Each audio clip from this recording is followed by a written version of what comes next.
The hum of conversation filled the room as I adjusted the strap of my dress, my fingers nervously fidgeting with the fabric.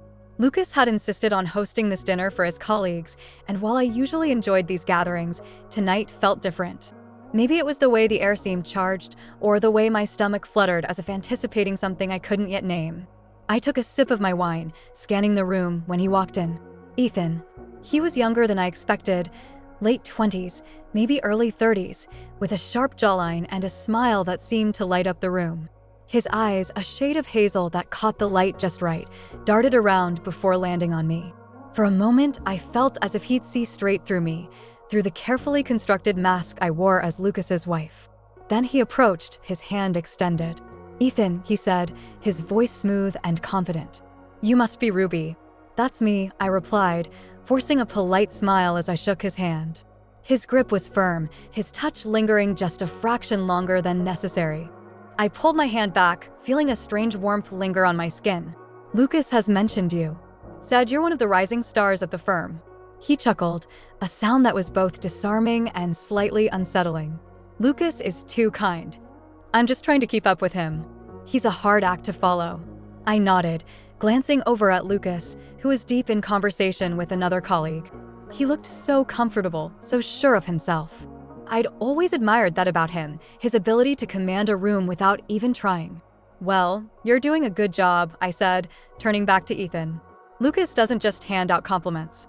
He smiled again, and this time, it felt different. Warmer. More personal. I'll take that as high praise then. Though, if I'm being honest, I'm more interested in your opinion. I blinked, caught off guard by the boldness of his words. "My opinion? Of course." He leaned in slightly, his voice lowering. "You strike me as someone who doesn't say things just to be polite. So, tell me, what do you really think of me?" My breath hitched, and I felt my cheeks warm. Was he flirting with me? No, that couldn't be it. Maybe he was just being friendly, trying to make conversation. But there was something in his tone, in the way his eyes held mine, that made my stomach tighten. I don't know you well enough to have an opinion," I stammered, trying to laugh it off. "But you seem interesting." He raised an eyebrow, clearly amused. "Interesting? That's not exactly a glowing review." "Give it time," I said, forcing a playful tone. "I'm sure you'll grow on me." His smile widened, and for a moment, I felt as if the rest of the room had faded away. It was just the two of us, locked in this strange, electric moment. Then Lucas's voice broke through the haze. "Ruby, love, can you come here for a sec?"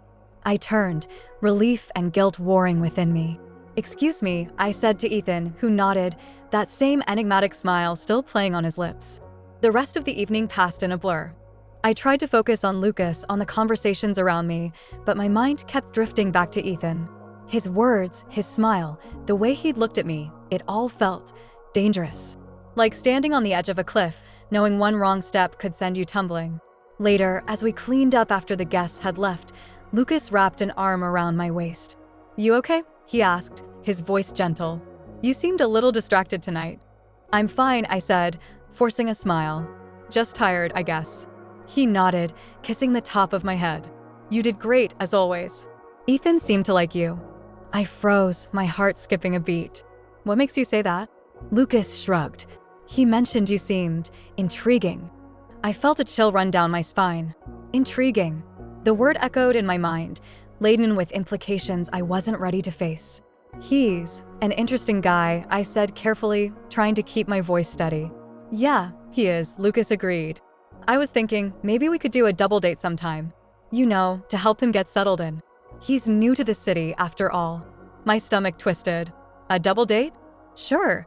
I thought it might be fun." I forced a smile. But inside, I felt a growing unease. The thought of spending more time with Ethan, of putting myself in that position again, made my chest tighten. But I couldn't say no, not without raising suspicion. "That sounds nice," I said, my voice barely above a whisper. The next few days were a whirlwind of emotions. I tried to push Ethan out of my mind, to focus on Lucas and our life together. But every time I thought I'd succeeded, something would remind me of him, his smile, his voice, the way he'd made me feel that night. It was maddening, this constant tug of war between what I knew was right and what I couldn't help but feel. Then, the opportunity came to confront him. It was just an innocent encounter at the grocery store, but when I saw him standing there, his eyes lighting up as he recognized me, I knew it was now or never. I took a deep breath, steeling myself as I approached him. Ethan. His smile widened, and he stepped closer. Ruby. Fancy seeing you here. We need to talk, I said, my voice firm. His expression faltered, but he recovered quickly, nodding. Of course. Here's fine, I said, cutting him off. I didn't trust myself to be alone with him. I need you to stop. He frowned, feigning innocence. Stop what? You know what, I said, my voice low. This, whatever it is you're trying to do. It's not okay. For a moment, he just stared at me, his eyes searching mine. Then he sighed, running a hand through his hair. Ruby, I think you're reading too much into this. Stop, I said again, this time more firmly. I'm married, Ethan. To a man who trusts you. Don't make me regret that. He opened his mouth to respond, but I didn't give him the chance. I turned on my heel and walked away, my heart pounding in my chest. I didn't look back, didn't let myself second-guess my decision. I'd done the right thing. I'd stood up for myself, for my marriage. But as I left the store, the weight of what had just happened settled over me, a mix of relief and something else I couldn't quite name. What would Lucas say when I told him? And more importantly, what would Ethan do now? The drive home felt longer than usual, the silence in the car punctuated only by the soft hum of the engine. My hands gripped the steering wheel a little tighter than necessary, my mind replaying the confrontation with Ethan over and over. Had I been too harsh? Too blunt? Or not harsh enough? The questions tangled in my head, refusing to settle. I knew I needed to tell Lucas, but the thought of that conversation twisted my stomach into knots. When I walked through the front door, the familiar scent of home wrapped around me like a blanket. Lucas was in the living room, his laptop balanced on his knees, glasses perched on his nose. He looked up and smiled, the kind of smile that always made my heart soften. Hey, you're back, he said, setting his laptop aside. How was the store? I hesitated, my fingers brushing against the edge of the counter. How do I even start this? It was fine, I said, my voice sounding far away, even to me. I busied myself with putting the groceries away, my movements deliberate, almost mechanical. Lucas tilted his head, studying me with that quiet intensity he had. You seem off. Everything okay? I swallowed hard, the words caught in my throat. Just say it, Ruby. I ran into Ethan, I finally admitted, my voice barely above a whisper. Lucas frowned, leaning forward. Ethan? At the store? What did he want? I turned to face him, my arms crossed tightly over my chest. He was flirting. Again. I told him to stop, but it's not the first time, Lucas. I didn't know how to tell you. The words tumbled out in a rush, my heart pounding as I waited for his reaction. Lucas's expression darkened, his jaw tightening. He's been doing this more than once? He asked, his voice low, dangerous. Yes, I whispered, my voice breaking. And I didn't know what to do. I don't want to cause problems for you at work, but I couldn't just keep ignoring it. I told him to stop. Lucas stood abruptly, pacing the length of the living room. His fists clenched and unclenched at his sides, his anger palpable. He had no right, he said, his voice sharp. No right to do that to you. To us. I felt a lump rise in my throat, tears pricking at the corners of my eyes. I'm sorry, I said softly, my voice trembling. I didn't want to make things harder for you. Lucas stopped pacing and turned to me, his expression softening. He crossed the room in a few quick strides, his hands cupping my face. Ruby, don't apologize. You didn't do anything wrong. This is on him, not you. His words were a balm to my frayed nerves, but I couldn't shake the guilt that clung to me. What are you going to do? I asked, my voice small. Lucas sighed, running a hand through his hair. I'm going to talk to him. He needs to understand that this isn't acceptable. If he can't respect you, he can't work with me. I nodded, but the knot in my stomach only tightened.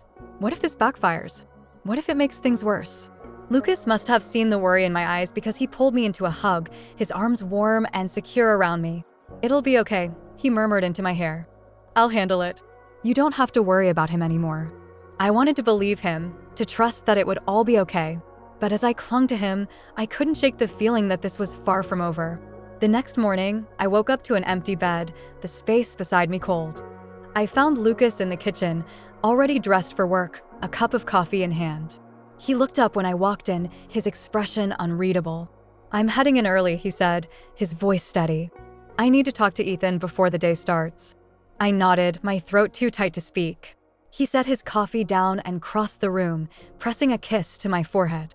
"I'll call you later," he promised, and then he was gone, the front door clicking shut behind him. The hours dragged by, each minute stretching endlessly. I tried to distract myself with chores, with reading, with anything that might take my mind off what was happening at the office. But my thoughts kept circling back to Lucas, to Ethan, to the confrontation I knew was unfolding. When the phone finally rang, I nearly jumped out of my skin. I grabbed it quickly, Lucas's name flashing on the screen. "Hey," I answered, my voice trembling. "How did it go?" There was a long pause on the other end, and for a moment, I thought he hadn't heard me. Then he sighed, the sound heavy and exhausted. "It's done," he said finally. "He's gone. He'll be at his desk clearing it out for the rest of the day, but he won't be coming back." I let out a breath I hadn't realized I was holding, my knees going weak. "What happened?" I asked, my voice barely above a whisper. "I confronted him," Lucas said, his voice tight. "Told him what he did was completely out of line. He tried to deny it at first, but I wasn't having it. He's not going to come near you again, Ruby." Relief flooded through me, but it was tinged with something else, guilt, maybe, or sadness. Had I done the right thing? "Thank you," I said softly, my voice breaking. Lucas sighed again, and I could hear the weight of the day in his voice. "I'll be home soon, okay? We'll figure out the rest together." "Okay," I whispered, and then the line went dead. I sat there for a long time, the phone still clutched in my hand, my mind racing. It was over. Ethan was gone. But somehow, I didn't feel the sense of closure I'd hoped for. There was still something unresolved, something lingering beneath the surface. Later that evening, Lucas came home, his tie loosened, his face drawn with exhaustion. He didn't say much, just pulled me into a hug, his arms wrapping around me like a shield. I clung to him, burying my face in his chest, the scent of him familiar and comforting. "It's over," he murmured, his voice low. "We're okay." I wanted to believe him. I really did. But as I lay in bed that night, staring at the ceiling, I couldn't shake the feeling that something had shifted between us. Something small, maybe, but something I couldn't ignore. The next day, I decided to go for a drive, needing to clear my head. I didn't have a destination in mind, just let the car carry me wherever it wanted to go. But when I found myself pulling into the parking lot of the same grocery store where everything had started, I froze. "What are you doing here, Ruby?" I asked myself, my hands gripping the wheel. "You need to move on. This is over." But before I could turn the car around, I saw him. Ethan. He was standing by the entrance, a bag slung over his shoulder, his face unreadable. Our eyes met across the parking lot, and for a moment, I couldn't breathe. He hesitated, then started walking toward me. I didn't know what to do, stay in the car, get out, drive away. Before I could decide, he was at my window, his hazel eyes burning into mine. "Ruby," he said, his voice low, almost a whisper. "I wasn't expecting to see you here." I swallowed hard, my heart pounding in my chest. "What are you doing here, Ethan?" I asked, my voice trembling. He glanced around, his expression conflicted. "I just wanted to say something before I leave." "Leave?" I repeated, my brow furrowing. He nodded, his eyes never leaving mine. "I'm moving. Got a new job out of state. I thought you should know." I didn't know what to say. I wanted to tell him to go, to leave me alone, but there was something in his eyes, something raw, vulnerable. "Why are you telling me this?" I asked, my voice barely above a whisper. He hesitated, then leaned in closer, his voice dropping. "Because I need you to know that I never meant to hurt you. I couldn't help myself." His words sent a shiver down my spine, my stomach twisting. "Don't," I said firmly, my voice shaking. "Don't make this about you. This was never about you, Ethan." He flinched, his expression faltering. "I know," he said quietly. "And I'm sorry. For everything." I stared at him, my heart racing, my mind a whirlwind of emotions. What do I say? What do I do? Before I could respond, he straightened, his expression hardening. "Take care of yourself, Ruby," he said, and then he turned and walked away, leaving me sitting there, my hands trembling on the wheel. I watched him go, a strange mix of relief and something else, something I couldn't quite name, settling over me. Is this really over? I wondered, my mind racing.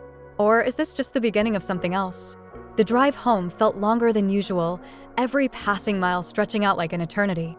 My hands gripped the steering wheel tightly, as if I could squeeze out the lingering unease that clung to me. Ethan's apology replayed in my mind, his words a tangled mess of sincerity and something else, something that felt unfinished. Was he truly sorry? Or was this just another game to him? I couldn't shake the feeling that there was more to this than he'd let on. When I finally pulled into the driveway, the warm glow of the porch light greeted me. Lucas was home. My stomach twisted as I turned off the engine and sat there for a moment, collecting myself. How do I even begin to tell him about today? My mind raced, searching for the right words, but they all felt inadequate. I took a deep breath and stepped out of the car, the cool evening air brushing against my skin. Inside, the house was quiet, the faint sound of a sports commentary drifting from the living room. Lucas was sprawled on the couch, his tie loosened and his sleeves rolled up, a beer in hand. He looked up when I walked in, his face lighting up with that familiar smile. "Hey, you're home late. Everything okay?" I hesitated, my heart pounding in my chest. "Yeah, just ran into someone at the store." My voice wavered slightly, and I could see the concern flicker in his eyes. "Who?" he asked, sitting up straighter. "Ethan," I admitted, the name feeling heavy on my tongue. Lucas's expression darkened, his brows furrowing. What did he want? I sat down beside him, my hands clasped tightly in my lap. He apologized. Said he was moving out of state. That it was better this way. Lucas stared at me, his jaw tensing. "And you believe him?" I sighed, running a hand through my hair. "I don't know. He seemed sincere, but it's Ethan. I don't trust him." Lucas set his beer down on the coffee table, his eyes never leaving mine. "Ruby, if he's making you uncomfortable." "He's leaving," I interrupted, my voice firmer than I expected. "Maybe that's the best we can hope for." Lucas studied me for a long moment before nodding slowly. "All right, but if he so much as looks at you wrong, you tell me." Okay, I whispered, leaning into him as he wrapped an arm around my shoulders. His familiar warmth was comforting, and for a moment I let myself relax. But the tension in my chest didn't fully ease. Was this really over? The next few days passed in a blur. Work kept me busy, and Lucas seemed more attentive than usual, as if he could sense the lingering uncertainty in me. But despite his efforts, I couldn't shake the feeling that something was still unresolved. Ethan's apology and his departure felt too abrupt, too final. Why does it feel like there's more to this? It wasn't until Friday evening that the uneasy calm was shattered. Lucas and I were curled up on the couch, the TV playing softly in the background, when his phone buzzed on the coffee table. He reached for it, his expression shifting as he read the message. "What is it?" I asked, my stomach sinking.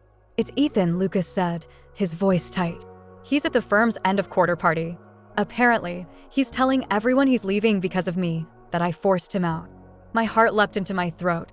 What? Why would he do that? Lucas's eyes met mine, a storm brewing in their depths. He's trying to save face. Make it look like I'm the bad guy. He stood abruptly, his fists clenched at his sides.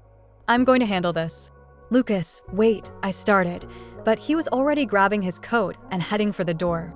Panic surged through me as I scrambled to follow him. "You can't just go there and—" "I'm not letting him win," Lucas snapped, his voice laced with fury. "He's not going to twist this around on us." I stared at him, my chest tightening. "Please, just be careful. Don't do anything reckless." He paused, his gaze softening as he looked at me. "I won't. But I'm not letting him get away with this." I watched as he walked out the door, my heart pounding in my chest. What's going to happen? The thought gnawed at me as I paced the living room, my mind racing. I wanted to go after him, to stop whatever was about to unfold, but I didn't even know where the party was. All I could do was wait. The minutes dragged on, each one feeling like an hour. My phone buzzed on the coffee table, and I snatched it up, hoping it was Lucas. But it wasn't. The message was from an unknown number. My stomach dropped as I opened it. "Hey Ruby, I'm sorry about all this. I didn't mean for things to go this far. Meet me at the park, just you. We need to talk." The sender wasn't identified, but I didn't need a name to know who it was. "Ethan." My hands trembled as I stared at the screen. What does he want now? Part of me wanted to ignore it, to delete the message and pretend it never happened. But another part, a part one couldn't silence, was curious. What if this is the closure I need? I glanced at the clock. Lucas had been gone for nearly an hour, and I had no idea when he'd be back. If I leave now, I can be quick. Just see what he wants and come straight home. The rational part of my brain screamed at me to stay put, but the rest of me was already grabbing my coat and keys. The park was quiet when I arrived, the streetlights casting long shadows across the empty paths. My heart pounded as I walked toward the bench where we'd met before, my eyes scanning the darkness for any sign of him. And then I saw him, leaning against a tree, his hands in his pockets. He looked different somehow, less polished, less in control, almost vulnerable. "Ruby," he said softly as I approached, his voice carrying a note of something I couldn't quite place. "Thank you for coming." I stopped a few feet away, my arms crossed tightly over my chest. "What do you want, Ethan?" He hesitated, his gaze dropping to the ground. I needed to see you. To explain. Explain what? I demanded, my voice sharper than I intended. "You're leaving. Isn't that what you wanted?" "No," he said, his voice barely above a whisper. "It's not what I wanted." "Not really." I stared at him, my chest tightening. What is he saying? Then what do you want? My voice cracked, betraying the storm of emotions raging inside me. Ethan stepped closer, his eyes searching mine. I needed you to know that I'm sorry. For everything. I never meant to hurt you." I swallowed hard, my throat dry. Is this real? Or is this just another one of his games? "Ethan," my voice broke, and I looked away, my eyes stinging with unshed tears. He reached out, his hand brushing against mine. "Ruby, A sharp sound interrupted him, and we both turned to see a figure striding toward us. Lucas. His face was a mask of fury, his eyes blazing as he closed the distance between us. "Get your hands off my wife," he growled, his voice low and dangerous. Ethan stepped back, his hands up in surrender. "Lucas, I don't care what you were just doing," Lucas snapped, his voice cutting through the night like a blade. "You're done. You're leaving, and you're never coming near her again." Ethan's jaw tightened, but he didn't argue. Instead, he glanced at me, his eyes filled with something I couldn't decipher. "Goodbye, Ruby," he said quietly, then turned and walked away, disappearing into the darkness. I stood there, frozen, my heart pounding in my chest. Lucas turned to me, his expression softening as he reached for my hand. "Are you okay?" I nodded, though my legs felt like they might give out at any moment. I don't know what came over me. It's okay," Lucas said, pulling me into his arms. "You're safe now. That's all that matters." I buried my face in his chest, the weight of everything crashing down on me. Is it really over? I wanted to believe it was, but a small part of me couldn't shake the feeling that this wasn't the end, not yet. "Let's go home," Lucas murmured, his voice steady and reassuring. I nodded again, letting him lead me back to the car. But as we drove away, I couldn't stop glancing over my shoulder, the shadows of the park lingering in my mind like a ghost I couldn't quite escape. The drive home was quiet. The rhythmic hum of the car's engine filled the space between us, but the silence felt heavy, loaded with unspoken thoughts. Lucas's hand rested on the steering wheel, his grip firm, his eyes focused on the road. I stole glances at him, searching for some sign of what he was feeling. His jaw was tight, his brows slightly furrowed, but he didn't say a word. I wanted to speak, to break the silence, but the words caught in my throat. What could I even say? That I was relieved Ethan was leaving, but also inexplicably unsettled? That I was grateful for Lucas's unwavering support, but still grappling with the guilt of having let things get this far? The weight of it all pressed down on me, making it hard to breathe. When we pulled into the driveway, Lucas finally turned to me. "Are you okay?" His voice was soft, but there was an edge to it, a concern that went deeper than the question itself. I nodded, though the gesture felt hollow. "I think so. I need some time to process everything." He reached out, his hand brushing against mine. "Take all the time you need. I'm here, Ruby, no matter what." His words should have comforted me, but instead, they stirred something else entirely, a pang of guilt that twisted in my chest. Why couldn't I just let this go? I told Ethan to stay away, and he was leaving. Lucas had stood by me, defended me, and yet, I couldn't shake the lingering unease. We stepped inside the house, and the familiarity of it should have grounded me. But everything felt different, as though the walls themselves were bearing witness to the turmoil I'd brought into our home. Lucas moved to the kitchen, filling a glass with water and offering it to me. I took it, though I wasn't thirsty. "I'm going to shower," he said after a moment, his voice still quiet. "Maybe it'll help clear my head." I nodded again, watching as he disappeared down the hallway. Alone in the living room, I sank onto the couch, the glass of water untouched in my hands. My thoughts swirled, a chaotic mess of emotions I couldn't untangle. Why did I feel this way?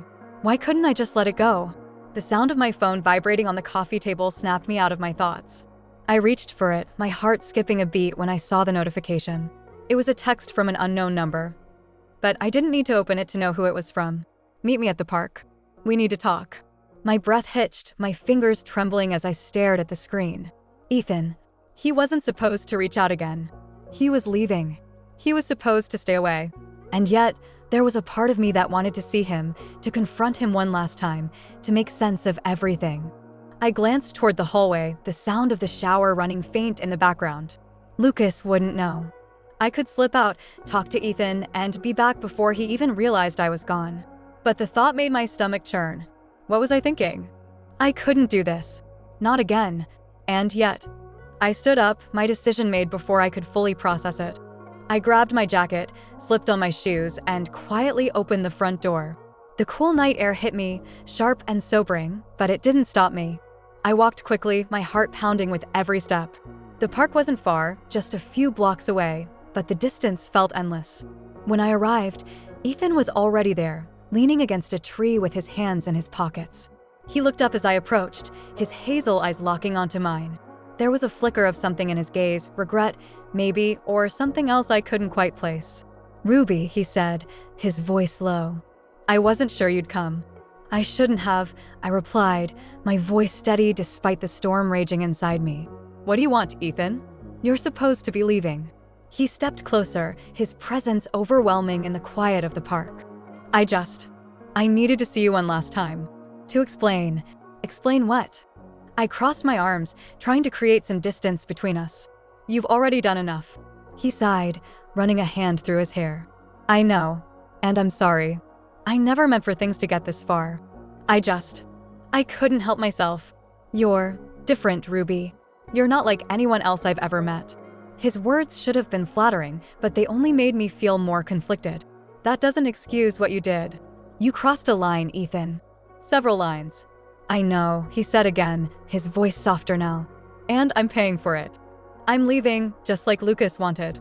But before I go, I needed you to know that it wasn't just some game to me. I care about you, Ruby. More than I should." His confession hung in the air, heavy and suffocating. I wanted to reject it, to tell him it didn't matter, but the truth was, it did. Somewhere along the way, I'd started to care about him too. Not in the same way I loved Lucas, but in a way that was just as dangerous. "You can't say that," I said finally, my voice barely above a whisper. "Not now. Not after everything." "I know," he said, his eyes searching mine. "But it's the truth. And I couldn't leave without telling you." I stared at him, my mind racing. What was I supposed to do with that? He was leaving. This was supposed to be the end. And yet, here we were, standing in the park in the middle of the night, with the weight of everything unsaid between us. "Ruby," he said, his voice breaking the silence. I needed to know if there was any part of you that felt the same." His words hung in the air, a question I wasn't sure I could answer.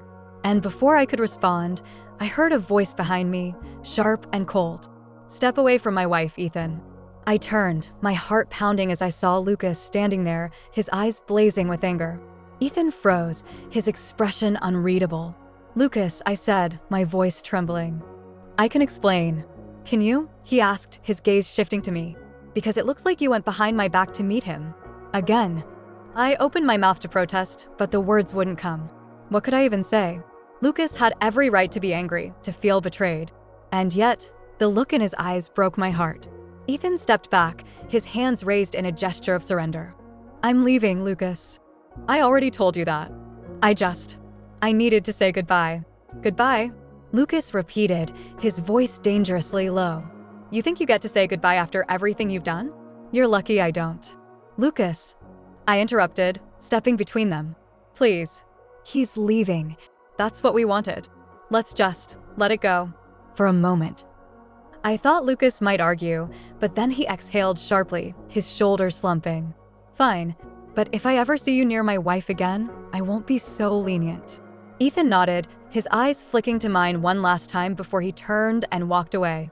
I watched him go, a mix of emotions swirling inside me: relief, regret, and something else I couldn't quite name. When he was out of sight, Lucas turned to me, his expression unreadable. "Let's go home, Ruby." I nodded, but as we walked back to the car, the tension between us was palpable. "What now?" I thought, my mind racing. "How do we move forward from this?" Lucas didn't say a word the entire drive home.